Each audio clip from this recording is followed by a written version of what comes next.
First,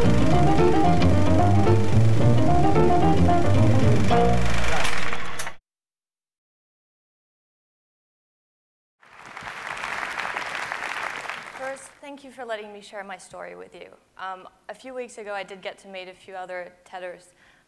Emo TEDers were called, emotional speakers.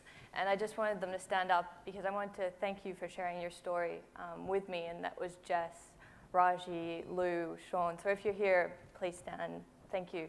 And I encourage you to actually go up and talk to them and let them share their story with you. So my story is, I got the opportunity to actually grow up overseas and to experience things that most people don't get to, and I will never take that for granted. But there was a particular meeting that completely changed my life, and it was meeting Hua. I was living in Vietnam, and I was working in an HIV clinic for orphans and mothers who had HIV. I was a HIV/AIDS researcher looking at the prevention of mother-to-child transmission of HIV. And I met Hua. When I first met Hua, she was by herself. And when I left Hua, she just wanted to be held.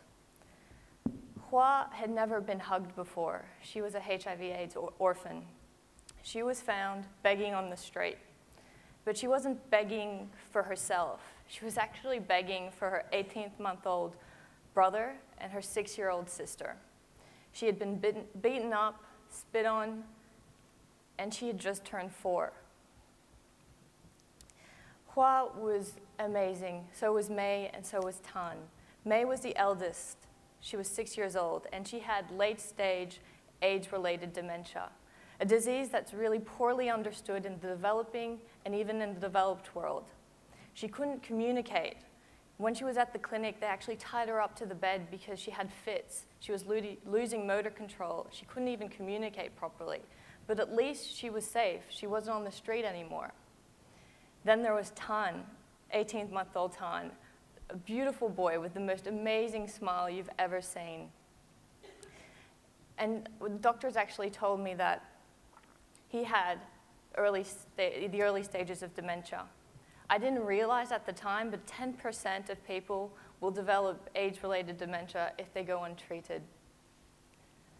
Tan died just before his 2nd birthday. It was a miracle that all of them actually made it there. 60% of kids will actually die before the age of 5 if they are untreated for HIV. So at least 2 of them made it. But when a child dies of AIDS, it makes you really passionate. It makes you wonder, why is this happening? Some of the saddest stories working in this area has been working with women who have told me stories of delivering babies and having to cut their own umbilical cords because doctors didn't want to talk to them. But for me, it's really looking in the children's eyes, whose eyes are vacant, who are tired of fighting the disease, who would survive if they were in a better resource country. The opportunity is there for them. But in this clinic, I did see innovation. I saw children teaching other children how to read and write, a 6-year-old teaching a 4-year-old how to read. I saw doctors splitting adult medication because they didn't have access to pediatric medication. Out of the 1 million people who actually, 1 million people who have access to HIV drugs, 4% of them are children. I'm not going to stand here and tell you HIV is a forgotten disease. It gets a lot of funding. But what you need to remember is that programs need to evolve.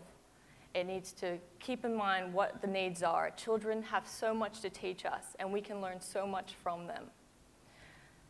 In Hua, I saw the best and the worst in humanity, and the most resilient person I've ever met. And I still work in HIV/AIDS today. Thank you.